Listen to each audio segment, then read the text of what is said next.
I continue to read the book Genesis, The Story of How Everything Began by Giulio Tonelli. The second chapter. In the beginning was the void. In the beginning was the void. There we have done it. We have right away given an answer to the most difficult of questions. What was there before the Big Bang? Strictly speaking, it is a badly put question. As we shall soon see, space-time makes its entry together with mass energy. Hence, there is no before. There is no clock that takes beyond the universe that is still waiting to be born. Nevertheless, for the sake of a narrative, we can ignore this logical difficulty and go straight to the substance of the matter. Let us accept the paradox of asking ourselves what existed before time came into being, and let us imagine ourselves in a no place from which our space would unfurl. Let us fantasize.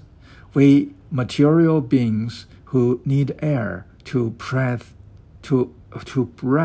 and light to see, that we are already present there, where there is still no trace of a matter or energy, waiting to assist at the birth of everything, and to see it with our own eyes.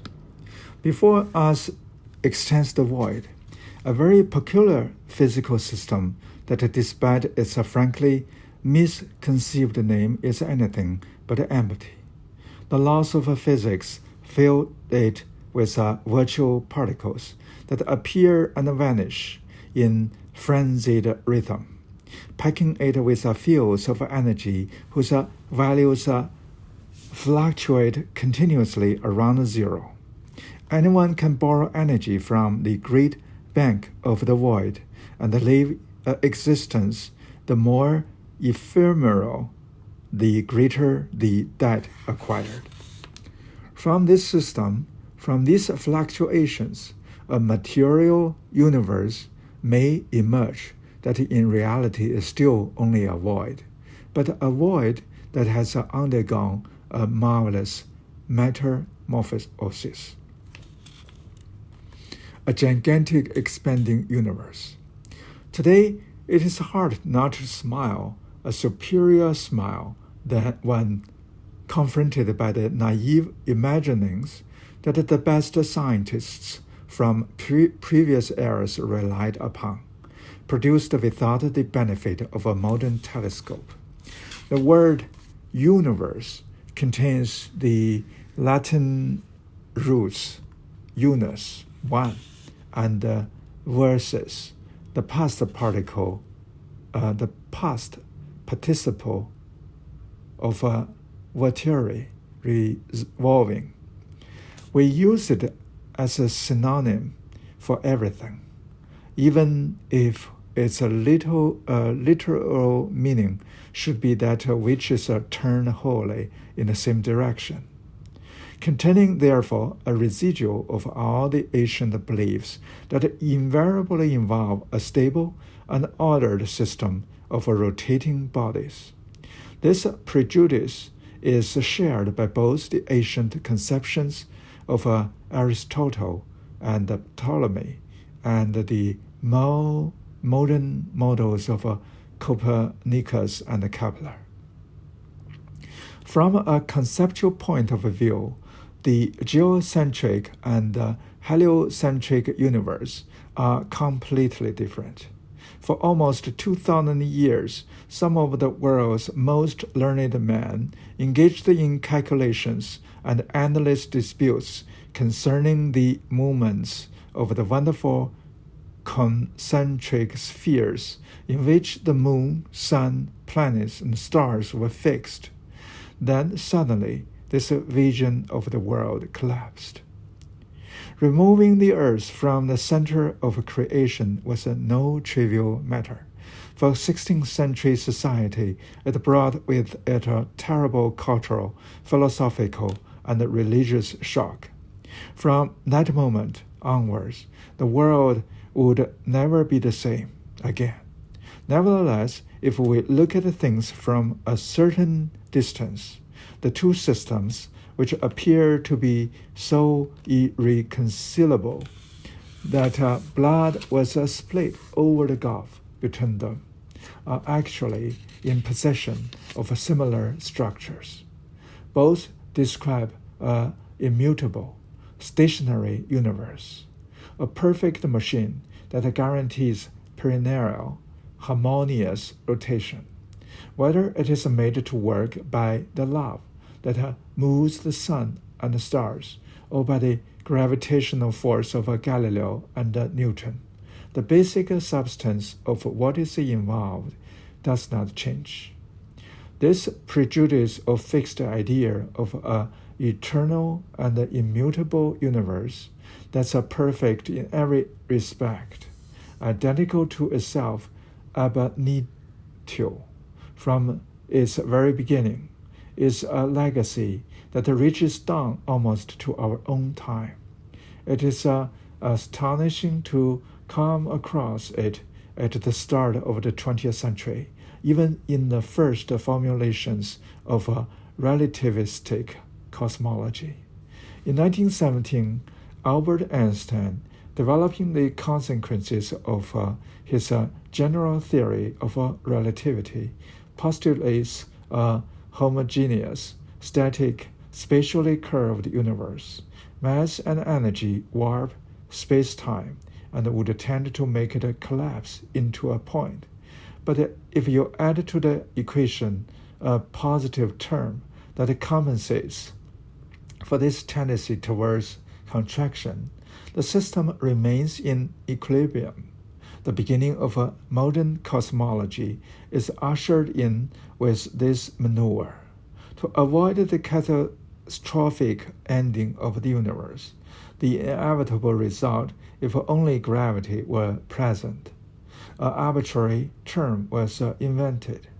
Wanting to maintain the prejudice regarding the stability and the persistence of the universe that had lasted for millennia and still evidently hold Einstein captive, he forcefully introduced the cosmological constant, a kind of a vacuum energy which is a positive and tends to push everything afterwards, thus contrasting with and counterbalancing the gravitational pull and guaranteeing the stability of the whole.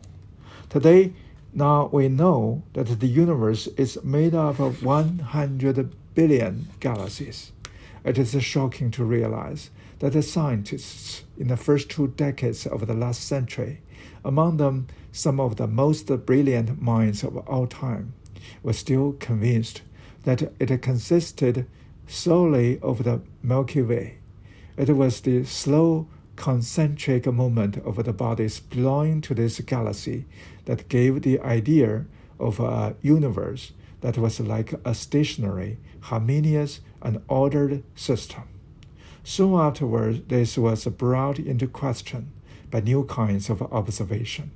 But a radical break with the old conceptions was also anticipated by the brilliant intuition of a young Belgian scientist.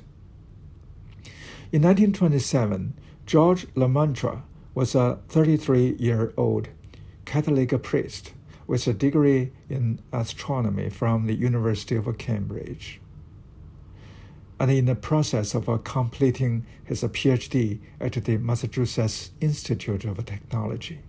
He is among the first to grasp that Einstein's equations can also describe a dynamic universe, a system of a constant mass, but one that is expanding, with a radius, that is, which gets bigger with the passage of time.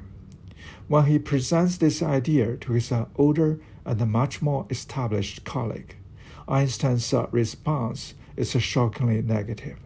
Your calculations are correct, but your physics is abominable.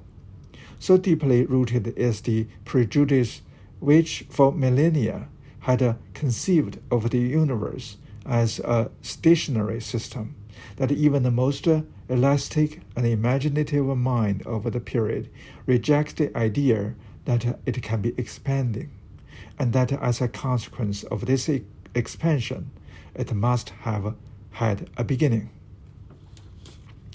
It would take years of discussion and fierce argument before this extraordinarily novel idea was generally accepted by scientists, and a great deal more time would have to pass before it became public knowledge. The key to its success is suggested by Lemaitre himself. In an article in which he proposed his new theory, backed up by measurement of the radial speed of extragalactic nebulae. At the time, the attention of astronomers were concentrated on those peculiar objects resemble clouds, which they conceived of as being groups of stars aggregated together with agglomerations of dust or gas. Today, we know that they are in fact galaxies, each containing thousands of stars, but the telescopes of the time were not sufficiently developed to show them in much detail. In order to calculate the speed at which a star or any other luminous body moved, astronomers had long known how to use the Doppler effect. The same phenomena that we notice with sound waves from an ambulance siren can be observed with light waves. When the source recedes, the frequency of the waves that we receive is reduced. The sound of the siren gets lower in pitch, and the further away it is. In the same way, the color of visible light shifts towards right with distance. By analyzing the spectrum of luminous frequencies emitted by various celestial bodies, we can measure for each one this shift towards right, precisely the so-called right shift, and work out from this the radial speed with which they are receding from us. But it was not easy to measure how far away these formulations were, or consequently, to determine whether they were situated within our galaxy or not. The solution was discovered by Edwin Hubble, a young astronomer working at the Mount Wilson Observatory in California, equipped with what at the time was the world's most powerful telescope.